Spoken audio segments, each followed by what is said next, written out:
Your shack, I had initially 6 folks that were going to send me photos, and I started to do a presentation, and they speak to it. One of the folks has been out of town so much they haven't been able to do it, so we were down to 5. 2 of those 5 are out of town, but they need the stuff, so I will speak to those. I've got one for myself. Troy has one for his. Bob has one for his. And I think somewhere along the line, either he or Joyce are going to speak to hers. Because I got 4 of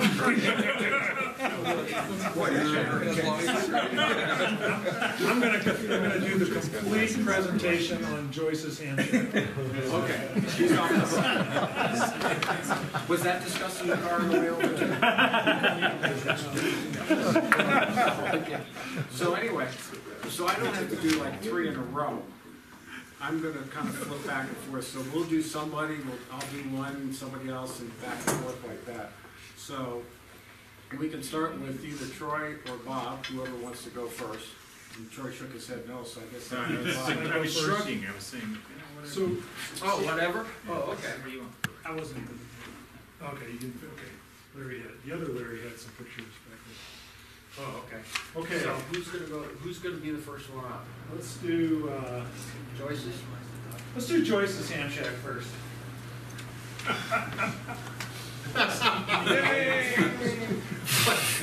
Surprise! Okay.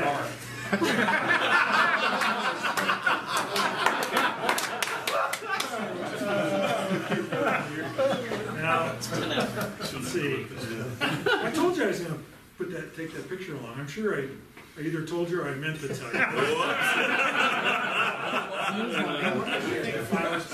So at our house, there's always an HT on. It's almost always on my repeater, and it's always sitting on the kitchen counter, which is always funny because if you show this to a bunch of female spouses, you know, most of them will kind of go, "I would never let that thing in my kitchen." but Joyce is fine with it. It's always on.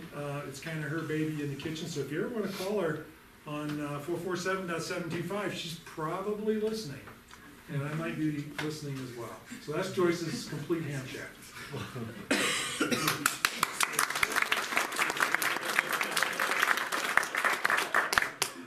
what's the radio? That's an Yaesu FT60. You want to do yours? Yeah. Let's go ahead and do that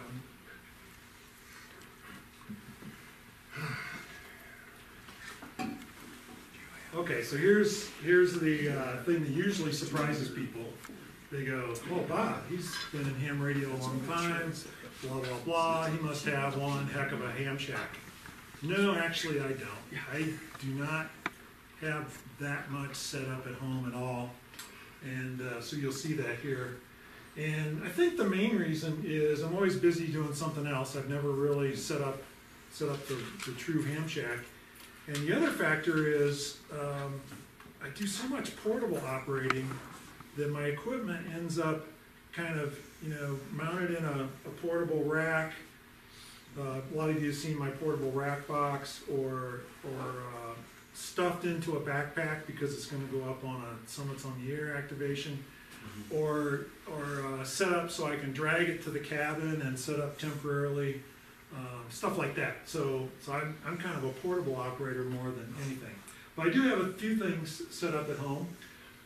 So this is the antenna for my packet station. That's a 2 meter, 70 centimeter vertical antenna. What is the Cushcraft AR270? And you can see I just used pretty simple mast setup. That's actually a hunk of, actually 2 pieces of iron pipe that I sort of crammed together.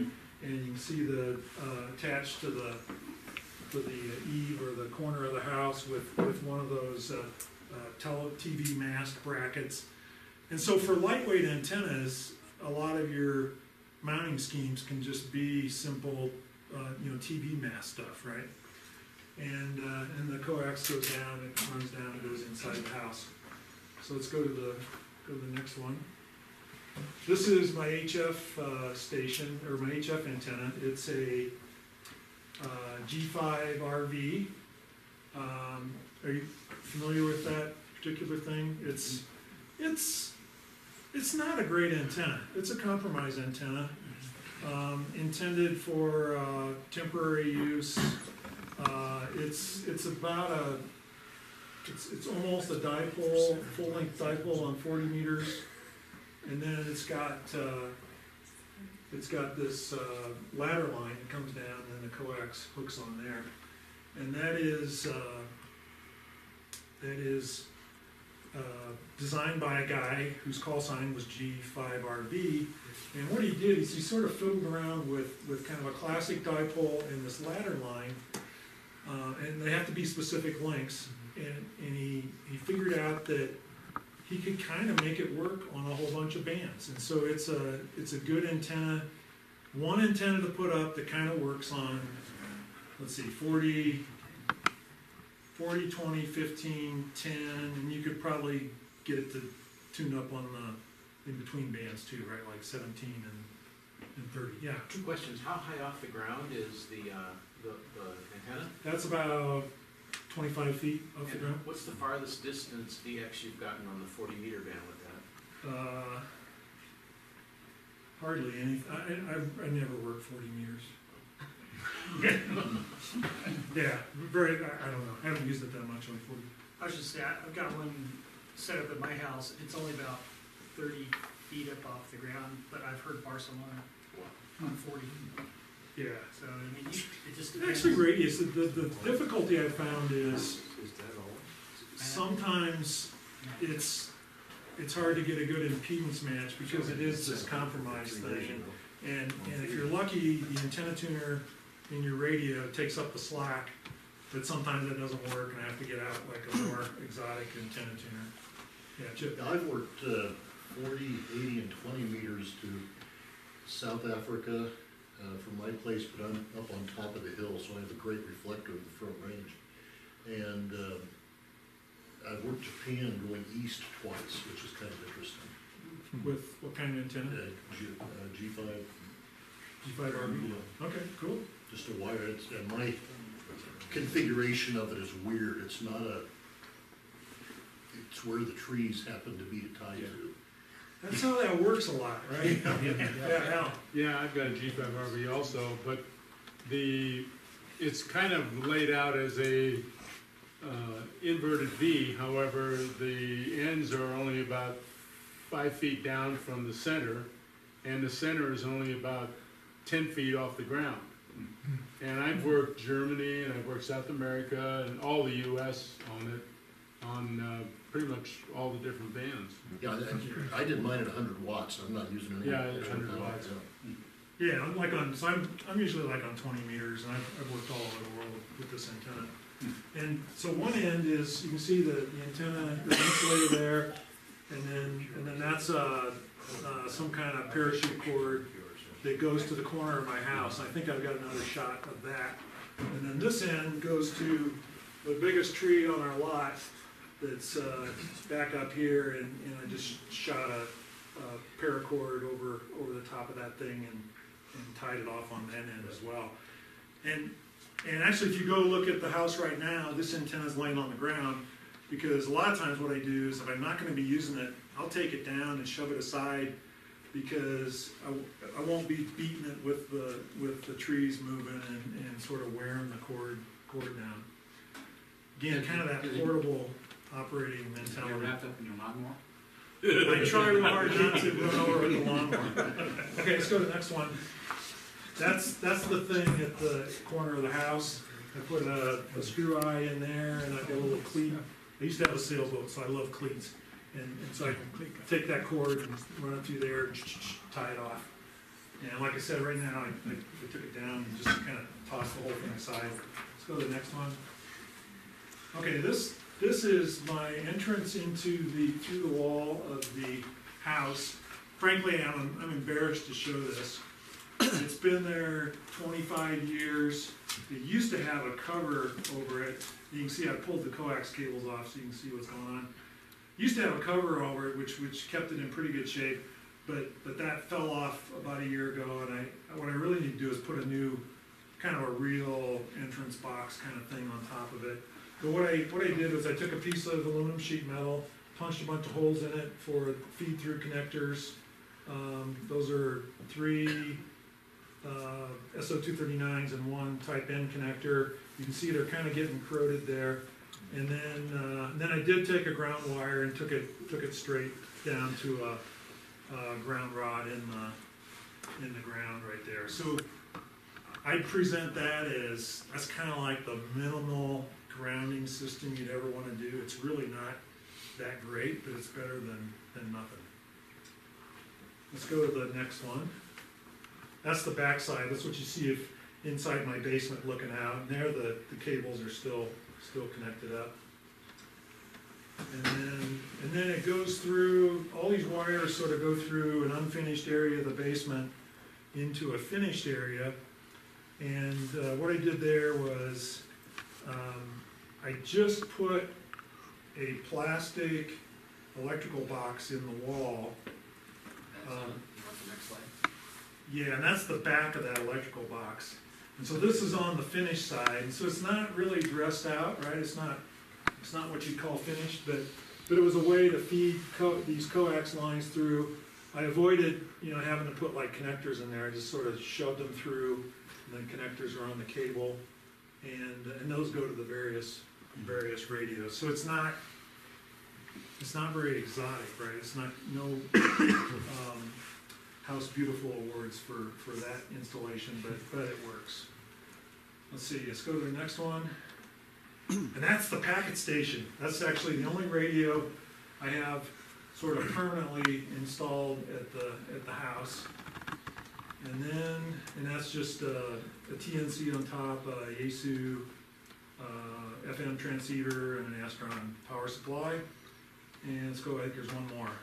And this is actually the closest thing I have to a ham shack. It's really a workbench with test equipment on it. And so you see a couple of oscilloscopes and spectrum analyzers and stuff sitting there. And it's pretty much a mess like that all the time. It's been that way for 25 years. It's probably never gonna get any less messier. And sometimes you'll see like an HF rig sitting right there. And I've sort of taken my portable gear and dropped it in there and used it. I think that's all I got. Questions? As an equipment nut, I'm curious, what kind of spectrum analyzers have you got? Well, so that's more accurately, that's an HP 8920 RF communications test set that has a spectrum analyzer built into it. But it's a really sweet test setup for checking out mobile radio stuff, VHF, UHF, and you can do some basic spectrum measurements. Yeah, I don't have a real spectrum analyzer. Other? Back to you. All right. Okay, this next one is from W0RLY, and his setup, which is quite a bit different than what Bob's is, and I think different than a lot of people's. He's got a professional utility crew setting in a used utility pole. They set them at 10% the height plus a couple of feet. There is an inverted L on the top for a pulley system to raise and lower the antenna feed line. Feed line point. The antenna safety says don't mount on a utility pole, but as Eric says, I'm not sure one means one in active use by the utility company. There are no power lines anywhere close to this. So he had that dropped in. Larry, did he say how much they charge you for that? No, he didn't give me that information. Because that's, I've heard that before. It's actually in the ARRL manual. That this is a fairly cost-effective thing to do. I was just curious how much it costs. I don't recall seeing anything. And maybe he's got quite a bit in the last slide or two, so. This is the dipole feed point mounted 35 feet, and slope down forming a 90 degree at the top. The black line is the feed line, And the white line is the hoist line anchored to a common cleat, which will be coming up here shortly. Here's his grounding, which is original copper grounding wire, which is attached to the pulley system bracket and runs 6 feet underground level. And this is his cleat for taking his antennas up and down. He said, it's very cheap, you can get it at a local farm or ranch store. This one is interesting. It's a repurposed concrete cap for a septic tank. This was the original method of anchoring the ends of the dipole and moving them around the yard. This got really old in a hurry. He says, now I have a set of 8 chain link fence posts evenly spaced around the utility pole, much like numbers on the face of a clock. He's drawn a picture with major cities around the globe that he can be reached by moving the loose ends of the dipole around the face of the clock. Oh, that's cool. He said he did this by using Google Earth and drawing a line from my antenna to those cities and reading the magnetic course. Don't forget, magnetic variation is based on your location.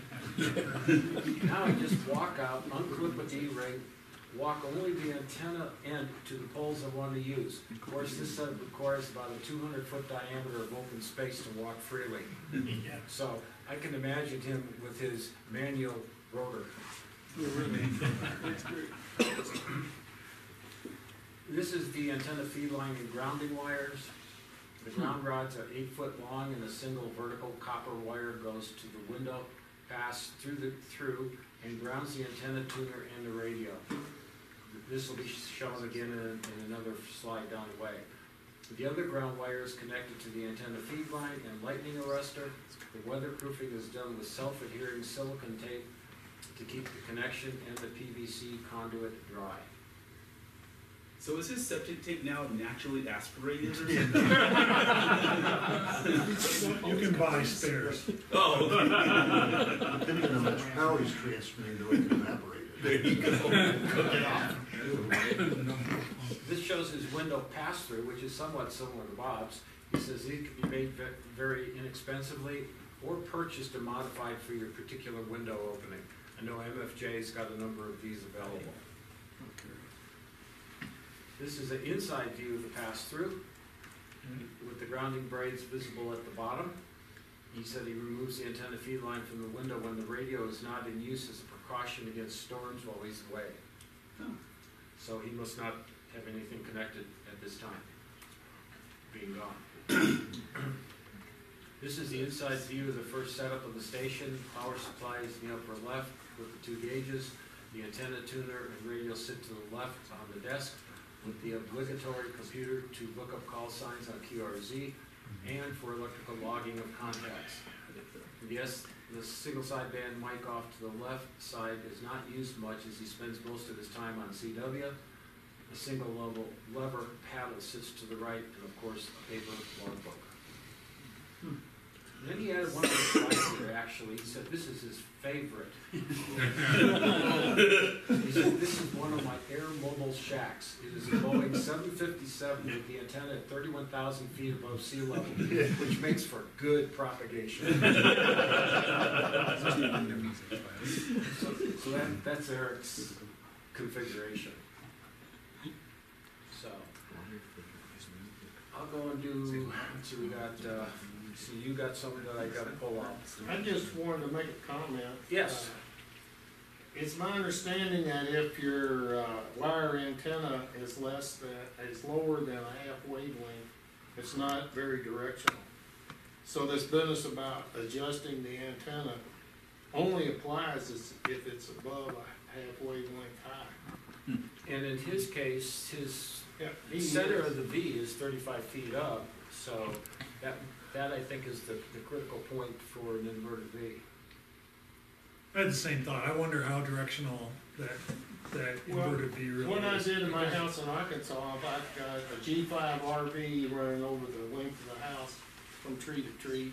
And then I put up a mystery antenna perpendicular to it, and neither one of them is above a half wavelength. and it doesn't matter which one I use. I mean, the mystery antenna works slightly better than the G5, but directionality is not a big deal. The cool thing is now you can use some of those reverse monitoring networks, right? Reverse beacon, Whisper Net, what are the other ones? PSK. PSK reporter. You could go out and do a bunch of experiments, right? You could move Right. the antenna and gather a bunch of data, move it back, gather it again, and you get a pretty good idea whether it makes a difference or not. I looked at my here I have a mystery antenna, which is similar to G5, only it's got more tweaks to it. It's got some coax in series with some wire. And the mystery is nobody knows how it works. But the ham that designed that, passed the design on, I think he's gone now. But when I looked at PSK Reporter, that thing is getting out all over the place. The thing I've always understood is with an inverted V, you are more omnidirectional Yeah, as far yeah, as, lowering the. yeah, because you're radiating more around than you are perpendicular. Well, I just thought I'd throw that out in case, some of the newer guys are worried about getting out and rotating the ends of the wire around. I haven't found that to be a great need. When I get my beam on the tower, we'll see what happens. Okay, we'll do mine here. Mine is unique in the fact that I have no trees. So everything I have is indoors. And if you look real carefully, in amongst the joists, you can see white vertical spacers, and in the center, you can see my ugly ballon. And actually, here's a better shot of the ugly ballon. The ugly ballon was built onto the cylinder, plastic cylinder that you get Clorox wipes in. So I needed something 4 inches and round, so, okay, that's 4 inches, it's round, away we go. That's been up there for a couple of years now. And from a standpoint of being able to communicate on 20 meters, I've done everything from European side of Russia to the Asian side of Russia to Japan to New Caledonia and a lot of South American and Canadian countries. And this is all with either FT8 or some digital mode. So it does get out. And I built the thing in the backyard and then strung it up in the attic, and the wires are definitely not perpendicular, not straight line, they're kind of curly-cued and just whatever. I mean, it works. Probably not getting corroded up there either. No. And the other thing that I don't really have to worry a lot about is lightning strikes. Yeah. Because everything's indoor, and it's basically 10, 15, and 20 fan dipole. And it built very similar to the one I did at Tech Day a couple of years ago on 20 meters. So here you can see the spreaders to keep the wires apart a little bit. My 2 meter, my VHF UHF is just pole lashed to one of the studs and up into the crawl space. My crawl space though is probably about 10 to 12 feet tall at its highest point, if not higher, because of the way the house was designed. So I've got that in there. Once I put that in, doing the Monday night nets to your repeater was no problem. And here you can see a little bit different view of that same antenna. I did put a number of turns of coax on the bottom just to keep stuff coming down the feed line. Yeah, I'd say your typical attic installation, you just don't have that much room, right? No. Most of them are a lot lower. Definitely. Yeah. Definitely a lot lower. And my HF antenna is about as high as I can reach, and I still got another 3 or 4 feet to go up above that if I wanted to. So, my ham shack is this. You can see my computer there, my UHF, VHF mobile rig, my 2 HTs. I've got everything on a surge protector with the Astron power supply stacked on top of that. It's tuner. On top of that is my IC 706. Next to the 706 is my signal link. And then I've got my little Raspberry Pi sitting there with an external disk drive that I would drive the radio and do the digital work with if I chose to. But I just got lazy moving databases back and forth because I use CQR log that ties into FLDigi and into the WJT stuff, and with that, everything's logged automatically. So, and as far as bringing cables down, when the house was built, I had a 2-inch PVC run from the crawl space to the basement, and I'm not sure it meets fire code, but it's there. And I just use a fish line to pull it, and then they go to the basement and flip back up to what Bob showed with the outlet box in the wall. So that's basically my configuration. So when you ask for a 2-inch pipe, you got a 2-inch pipe. I got a 2-inch PVC pipe. Our builders didn't quite understand what I was saying. I said I want a 2-inch pipe. They gave me 2. The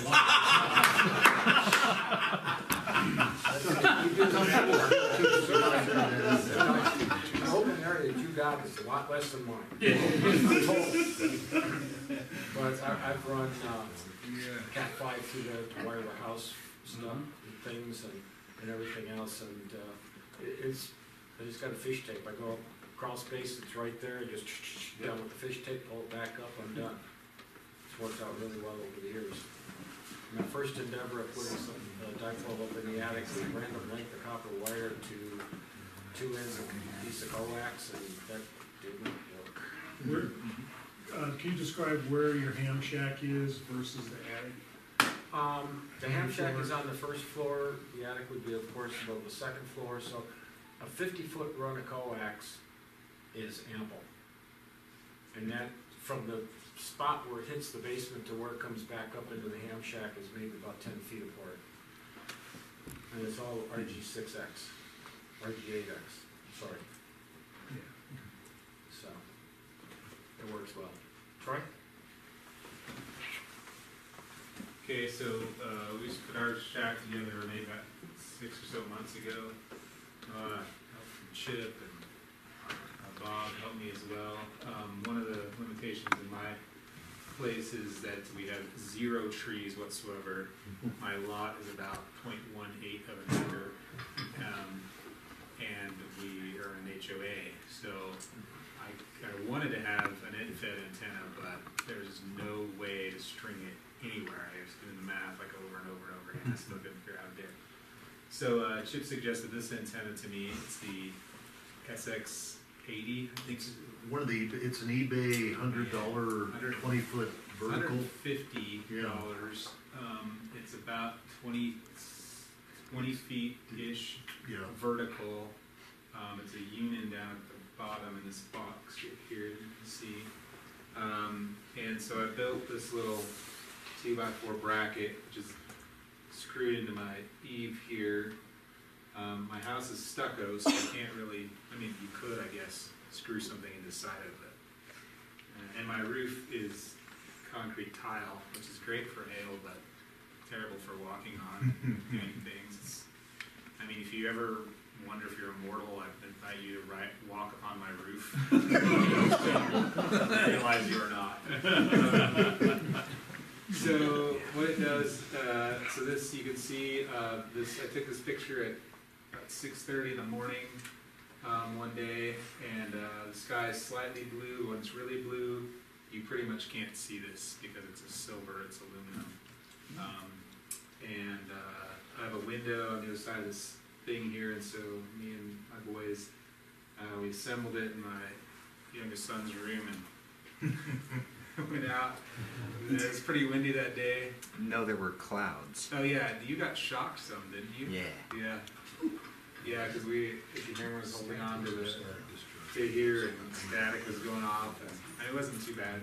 As you can see, it's pretty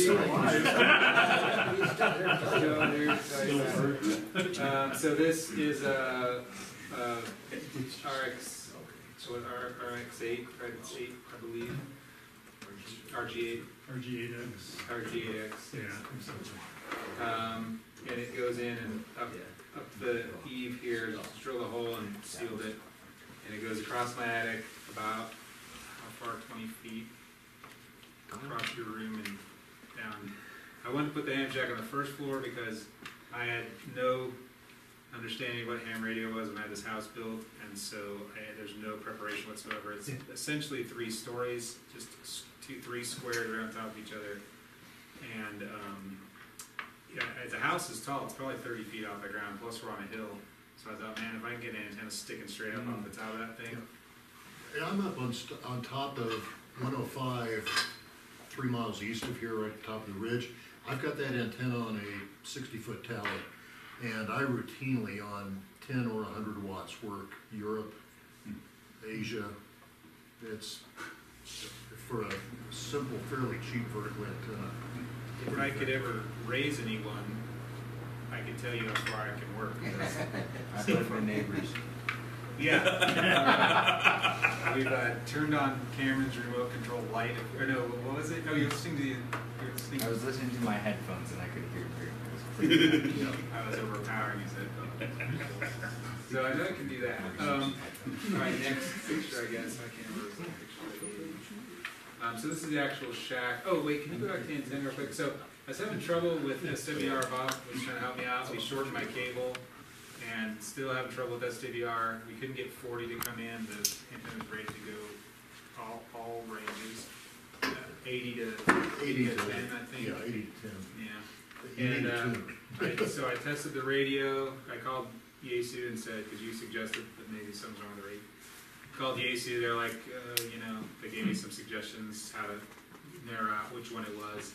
I borrowed your dummy load, and ruled the radio out. So I called the antenna manufacturer, or emailed the antenna manufacturer. I'm like, hey, something's not right here. And they're from England, but I don't think he's from England because his English was not. And he kept saying, well, you have it mounted on a pole, don't you? And I said, no, I can't mount it on a pole. That's why I bought your antenna, was to mount it on my house. And he's like, well, you should mount it on a pole. I can't mount it on a pole. I have it mounted on my house. Well, if you had mounted on a pole, it would work well. I can't mount it on a pole. So anyway, I started deducing, and I figured, well, I probably need it grounded somehow, which, you know, I'm pretty naive on this stuff. I mean, well, I am. Okay. So this metal bracket, this aluminum bracket, that's what's supposed to mount on the pole. This piece of 2x4 should be a pole. So what I did was I ran a wire. I'm not going to tell you guys what kind of wire or anything. I'd be too embarrassed. But anyway, it's a wire. Coat hanger. Going down from here on the other side of this and down, and I tapped it into my house ground. And I went into my radio, I pushed the auto tuner, it went to SWR 1-to-1 on all bands. Wow. Yeah. Is your guttering metal? This is metal, Have you yeah, tried nothing else. The flashing is plastic. So, yeah, but you notice it is slightly removed from it. I did my best to get away from that, but, Yeah. you know. Anyway, okay, next. Sorry it takes so long, but that's pretty relevant stuff. This is my ham shack. Here comes the antenna from my attic, or the antenna cable from my attic. I put this cover on it to please the wife people. And then I unplug it. Here's my power supply, and here's my 450D. Here's my paddle that I traded from some batteries for Robert, which is a way cool paddle. I got a better deal for sure. This is an old computer that actually Robert gave to Cameron. And then I unplug everything. I have a surge protector on it, unplug it. I know this is horrible, but again, I had no preparation when the house was built. So I have everything grounded to the ground of my house. Okay, so maybe I'm gonna go pass out for someone like booze me or something. But seems to work pretty well. And so I'll tell you my paranormal activity, or explainable paranormal activity. I'm sleeping one night. So I used to lay this right here and this crevice right here. because I thought that would be handy, you know. And so I'm sleeping one night and I hear pop, pop, pop, pop, pop, pop, pop. And I'm like, what are the boys doing? Because our bedroom's all what? They took their phones away. They could. I'm so confused. So I walk out. This is my bedroom's here. The boys' bedrooms are here. And I walk out onto this. And I look over my radio, and there's a light flashing right here. And I'm like, who left the radio? Why? That's not what the radio is supposed to do. I walk over there, and there are sparks jumping from Oh my god. both the shield and the positive from that to the casing of my radio. And I'm like, oh great, this is like probably 2 months after I put it in. I'm like, great, I just fried everything, right? So I grabbed the it is 2 o'clock in the morning, okay? I grabbed the cable to get it away from the radio. Now I'm getting ruined. And I throw it down on the ground and the sparking stops. Okay, good. Problem solved. I couldn't figure out what was going on because there was no lightning, but there was, of course, we're in Colorado, there's a storm brewing, and of course there's lots of static in the air, right? And that was slurping it out of the sky, right? Oh my god. And grounding to my case, which was grounded to my house. So my ground works, I'll tell you that. But now I keep everything unplugged and I keep the thing on the floor. So. Hence why you feel safe when you walk on your tiles on your roof. So that was before you put the ground Onto cable the in, yeah, I right? just did that Saturday. Because that should bleed the charge That'll off the charge it antenna. down. That'll bleed the charge off. Yeah. It should. They Yeah, also it's- make lightning arresters. The other thing, Yeah, I researched those and I wasn't like impressed, but maybe I just wasn't impressed. I handle them on all of my antennas in both here in Arkansas, which are always hooked up all the time. Lightning is ferocious both places, and so far I haven't had a problem. It does. I learned many, many years ago is if you have the problem that you initially had and you disconnect your antennas, put them into a glass jar. Put the antenna leads inside a glass jar because that's going to contain whatever happens if it jumps from shield to the center Jump off conductor. my wooden floor. It won't go anywhere else. Yeah, it was Cameron. He said, great, now you're gonna catch the floor on fire. That's so deep. Cell phone on the floor.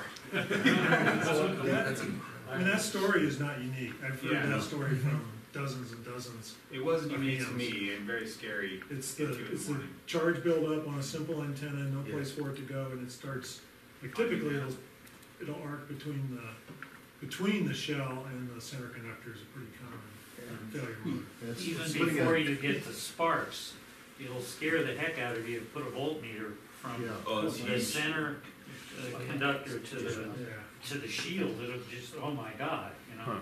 yeah, it'll be hundreds, maybe 1,000 volts. Yeah. Yeah, putting a jumper across the cable can be a solution too, but it can also, if you actually get a significant current flow, it can burn up cable. So, you know, tell them what your radio is. That's the fact that it can take that kind of abuse. Well, yeah, oh, and it was fine. Yeah. So was my power supply. I was right next to But that's the 857D, right? No, it's a 450. Oh, you got the 450, okay. 450D.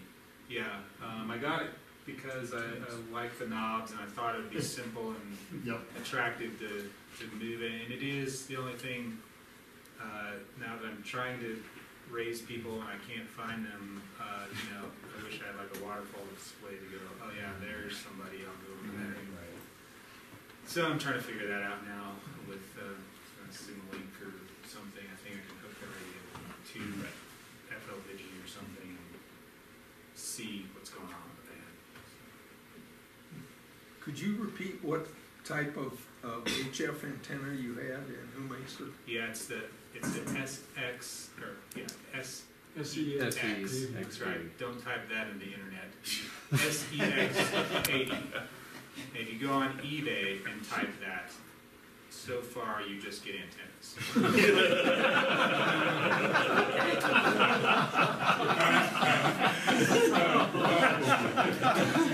It's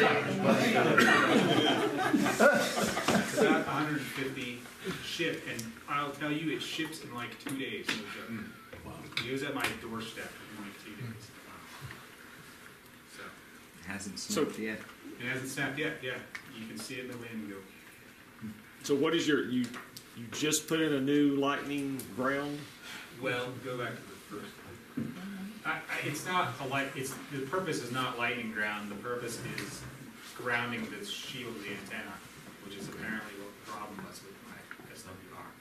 So this bracket is this shaped, C-shaped, I guess we'll call it, and there's 4 bolts, but they're supposed to have U connectors to go around the metal pole, which are supposed to mount the ground. But there's tapped to this board, so I put a wire on one of those bolts, you know, with like a connector, and it goes straight to ground. Yeah, and that antenna still is on eBay for $145. Yeah. Yeah. You've not had any problems with neighbors? Well, yeah, I didn't talk to the HOA because, as I told Larry when he dropped off, if you look across the street, it's pretty obvious that they're not too active. But I did yeah, we planted a tree. It's not growing big enough yet. I figured they're not going to understand what I'm asking about, and you know, I was intentionally trying to choose something that wasn't going to be obnoxious anyway. And I think it does pretty well. My wife hasn't complained. You know, it doesn't. I mean, this is almost about as obvious as it is all the time. So you get a blue sky, it's not in there. I think the lesson on the adding the ground to make the antenna work better is that antenna design must need some kind of counterpoise. Yeah, I think that's why you kept saying, "Oh, put it on a pole, put it on a pole." Yours is on a tower, and so you provided, you know, some kind of ground system or counterpoise. I read the instructions to that antenna. I don't remember them ever saying. They don't. They did not. I'm a good reader, and you read it because I handed you the text sheet. Yeah, and it said nothing about it has to be on the pole. Yeah.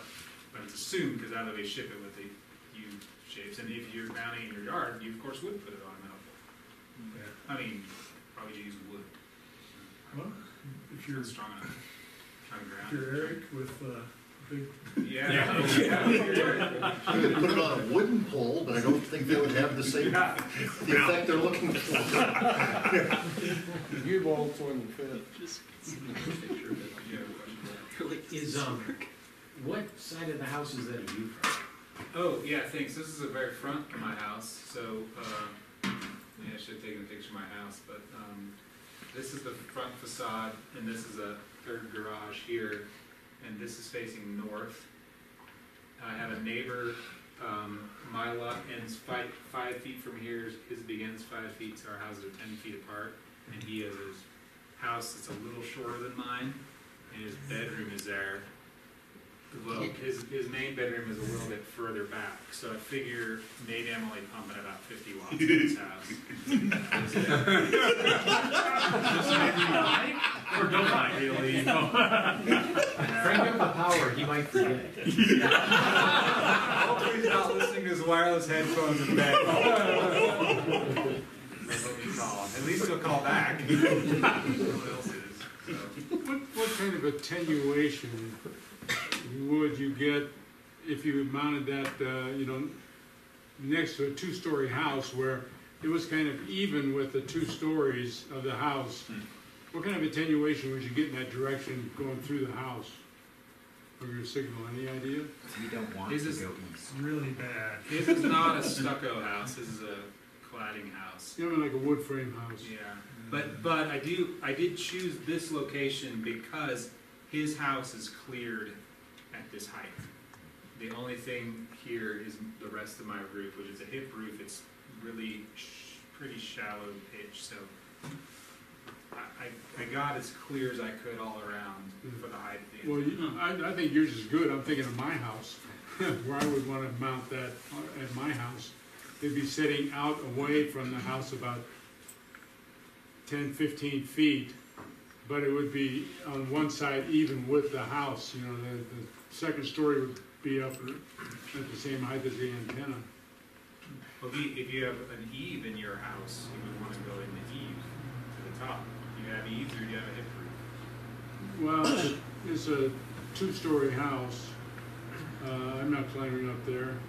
And I've got a pergola I could hang it on, whereas my 2-meter 440 antenna sits on, and I could attach it to that. But I'd have grate to the west, north, and south, but it'd be going through the house, going to the east. Yeah, and that was my concern too, is like, I'd always block one direction with my house somehow. Yeah, So I this guess I'll is the just have spot to I put the found. antenna tower up. That's what you gotta do. They didn't have any pictures of it. For portable use, I have mounted the antenna on a 10-foot piece of chain link fence rail top and tied it to my RV. And frankly, it works almost as well as my 60-foot tower does. So you can do the same kind of thing with a house. Just Yeah, that was my original plan. My wife nixed that. Not having someone fold in my house. Okay, the next one we got is from Greg. Yeah. W0GAS. And he gave me all the slides with all the documentation in it and everything else, so the slides are kind of intermixed with the pictures.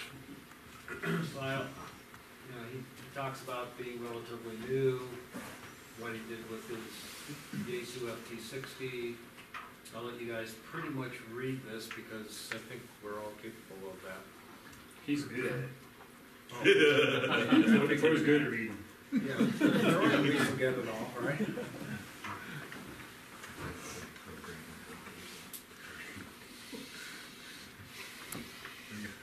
So, if somebody gives me a nod, I'll move on. This one, he had pretty big font in there, so I'm not sure. That was for those who do not want to use glasses. Visual attenuation. So here's his stuff coming into the house.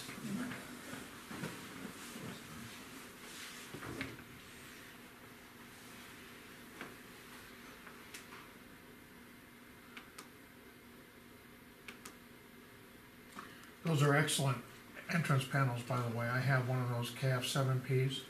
This is a ham from Utah, and he builds fabulous metalworking equipment. It's the title of his company is KF 7P Metalworks. And anyone who's interested in entry panels, this makes, you don't have to cut a giant hole in your house if you go with one of these panels. You just use like 3-inch conduit in your house or 4-inch conduit. You got one hole, it's very clean, it's very weatherproof, it's an excellent product, just as a commentary. He's got lots of good stuff. He does. Lots of sort of Like his house. building blocks, accessories, gizmos to help you get your tower or antenna installation put together. Yeah, he's got a great selection of ferrites for building high quality homes as well yourself very cheaply. So I recommend any ham, take a look at his website. You'll be there for quite a while because he's got a lot of stuff. So there's that box you're talking about right at the top, right?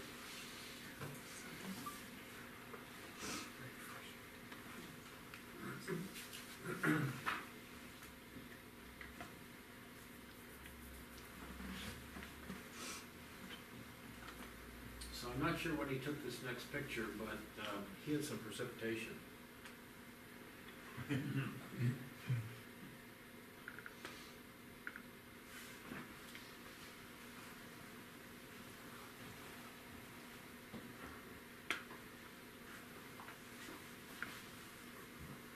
So he actually converted from one coax type to another.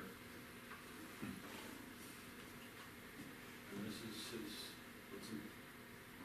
this is inside the box. Yeah, notice the copper plate in the back there that everything's connected to. Yeah, and that PVC is going into his house.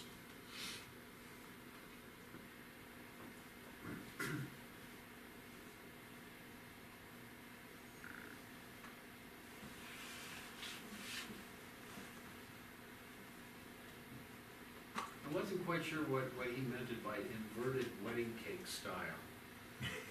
The only thing I can think of is it's inverted this way, but it would kind of step. And I was thinking like a fan dipole with the shortest elements at the bottom. There you go. Maybe. Yeah, the Alpha Deltas have 3 wires. I have the similar Alpha Delta antenna. The long antenna's on top, and then the shorter ones fan out on the bottom. That's typically what you see, like you said, with a fan dipole. Yeah.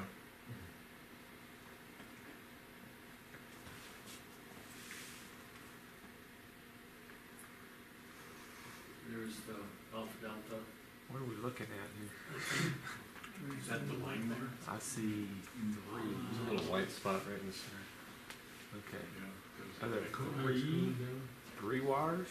That looks like, That's the fan dipole, okay, and Actually, then that that must must be be the Ballon, yeah. and then that must be okay. his coax coming down, The speed line. or his, yeah, speed line. He's got great height on that. 45 feet is excellent. I assume that's coax, I don't know. Yeah, That'd be my guess, the speed line. This is Vistry antenna, which is end-fed.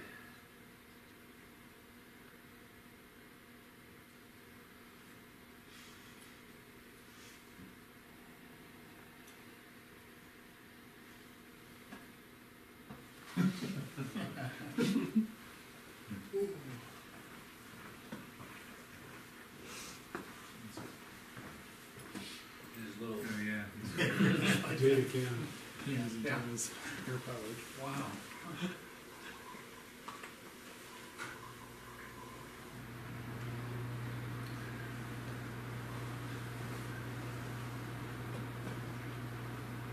I guess you had a little problem getting into the repeater of yours. Yeah, Greg lives up by Larkspur, pretty close to the foothills, in Perry Park, if you know where that is, and that's like almost impossible to hit my repeater from there. But he kept trying to come up with an antenna. I think he just barely made it. Then you went to this. Yeah. Mounted on a, one of the vent pipes.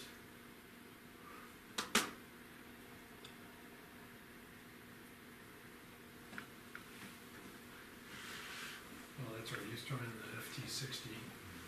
Yeah, that's what he started with.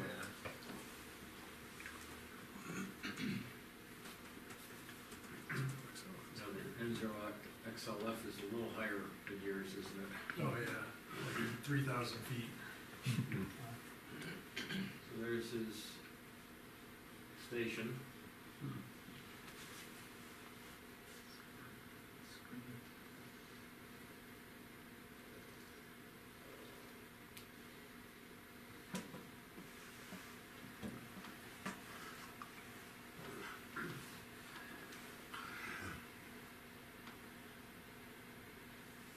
I've played a little bit with some of the older versions, the Ham Radio Deluxe, and it's got lots of fun features that you can use and make things work. I haven't done any of their new version 6 stuff. The version 5, I think, is what I played with. I think a number of us might have 5 that have used it. Does anybody use version 6 of Ham Radio Deluxe? I use it. I have since it was free.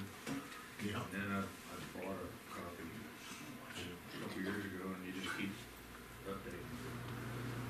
That's all I used it. I don't talk it.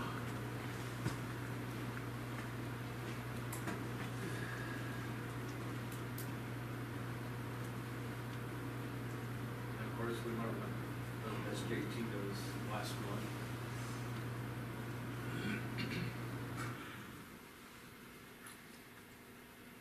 These are some of the things as he learned when he was putting everything together.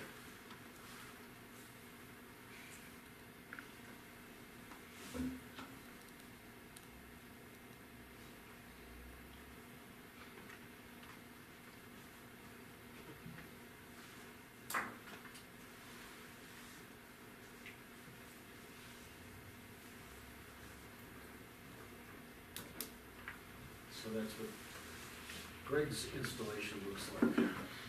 I think the comment about the end-fed half-wave is pretty interesting. He's not alone on that one. You know, if you look at what they teach in the technician license manuals and such, it's always dipole, but man, there's a lot to like about these end-fed designs, because, you know, mounting it is a lot simpler.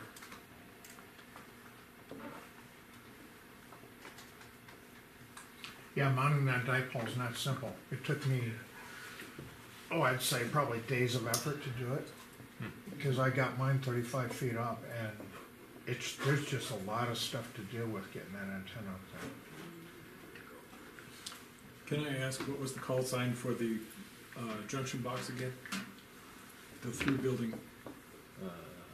KF7P. X-ray?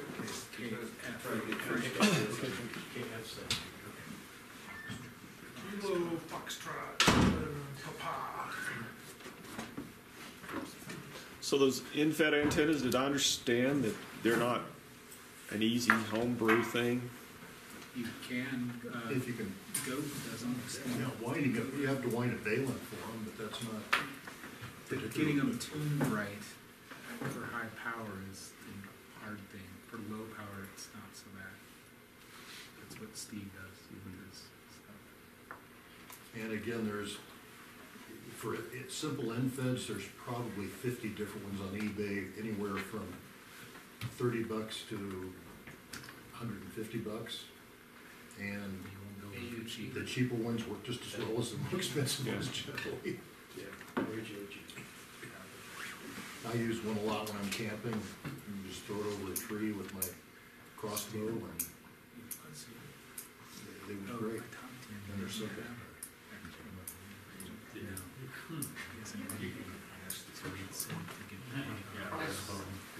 The little I've got a big crossbow for hunting, but I've got a little crossbow just putting in kills. Slingshot and a large nut. Yep, I've done that too.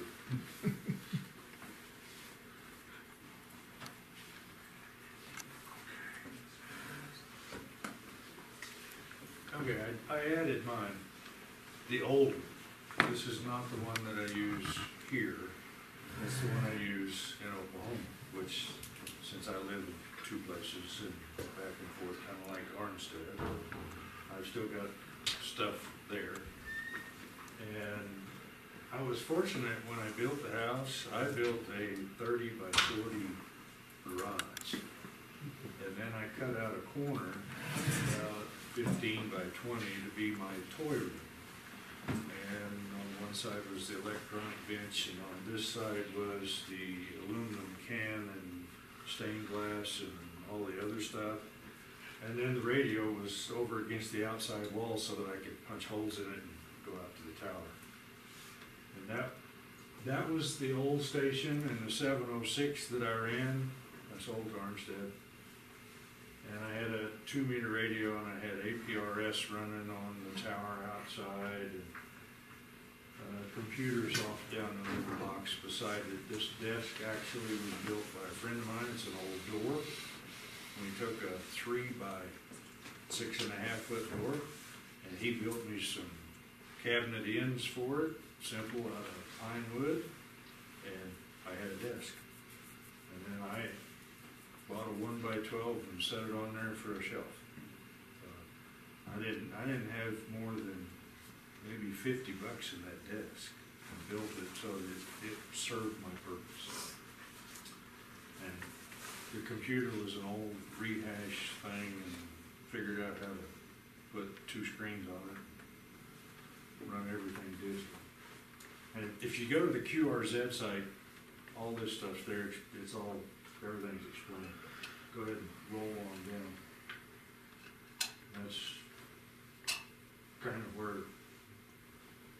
talked. That's what happens in Oklahoma if you don't guy your pole. That's a homebrew fold over. I don't climb anything anymore, ever, unless I just absolutely forced to. That's a homebrew pipe tower.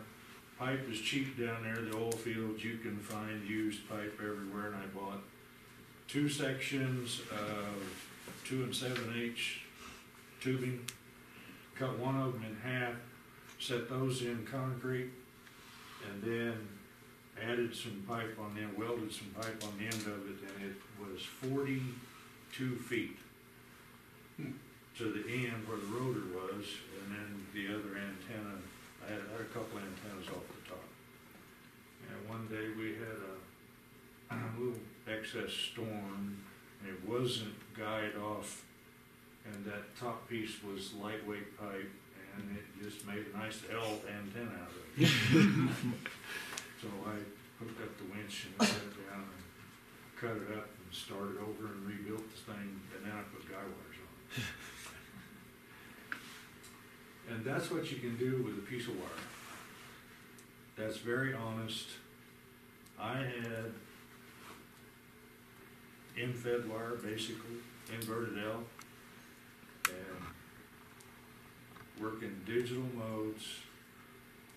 You can work anywhere. I did that in about 2 years. Spare time. Now everybody may know what that means. So WAS is worked all states, and the 5B is 5 band. So that's what, 10, 15? It's the old 20, 5 bands, yeah. 10, 15, 40, 20, 40, and 80. So he's done all the states on 5 bands. But look close. There's 9 bands on there now. Okay. What 9 bands work. I only had 25 states before I moved on 6. And that's off of a wire with a tuner. I don't have a big 6-meter beam or anything. I just wait, and when the conditions are right, I get out with a wire and work about 50 watts out of an ICOM 6. And this was a couple of years ago that you got this when the bands were still in a little better shape than they are today. But yeah, now, I can brag a little. I've lived here 2 years as of the end of next month.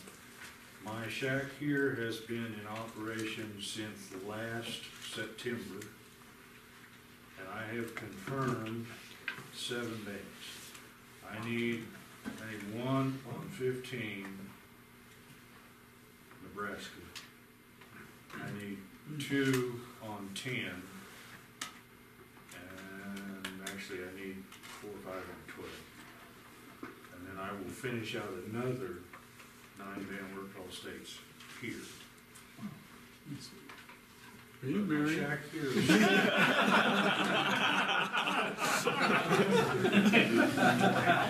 Unfortunately here, the shack is inside the house, but the house we bought had an office. I didn't like the office, so I took this stupid little closet out and built me another door desk, and I'm set up just almost identical in a little area that was a closet and a bookshelf. I don't have all my other stuff, but yeah.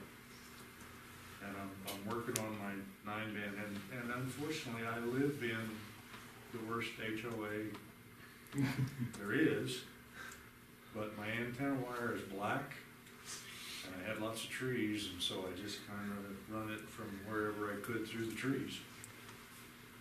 Nobody's seen it yet, or has said anything that they've seen it. And it's a 10 through 80 off-center fed dipole. I bought it at Hamfest for $50. So 135 feet long. Just the other awards and stuff. But you can go back to the top, a little further. There's some of my old QSL cards. The blue one was the first one, 1977. And unfortunately, EQSL has a stupid policy of forcing you to be in one location. I operate from 2 locations, so I have to put this in, and every time I go down there and operate, I have another EQSL log, and then a new log here for 2 weeks, and a new log there for 2 weeks. And that's my tracking of where I've operated from for the past 2 years.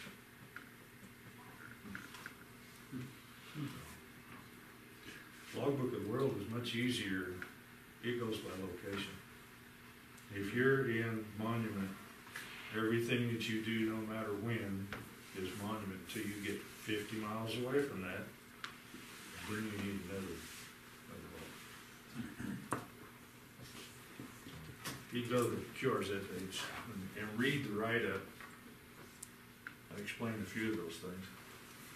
But the lightning arresters, yes, I very much approve lightning arresters, because right after I took that picture, I had already bought a 7100 to replace the 706. I got hit by lightning, and it took out the 7100, the computer, both monitors, went back the network wire into the house, took out the router and several switches, and wasn't a horrible lightning strike then. Wiped out 4 or 5 antennas, the APRS station. That was before I had enough grounding and lightning arresters to prevent that. It's there now. I've got 3 8-foot rods, and everything's got a lightning arrestor and wire out through the yard off of those rods. So I believe that concludes our Show Me Your Shack. Are there any questions for anybody? Very good. What's a good idea? So I think everybody's been able to see that it's real diverse, what everybody does, and yet it all works. The thing that strikes me is that everybody that presented is using pretty basic antennas. We're still working all states, working DX, it's all doable. You don't have to have an 80-foot tower and a giant Yagi on top of it. Works good.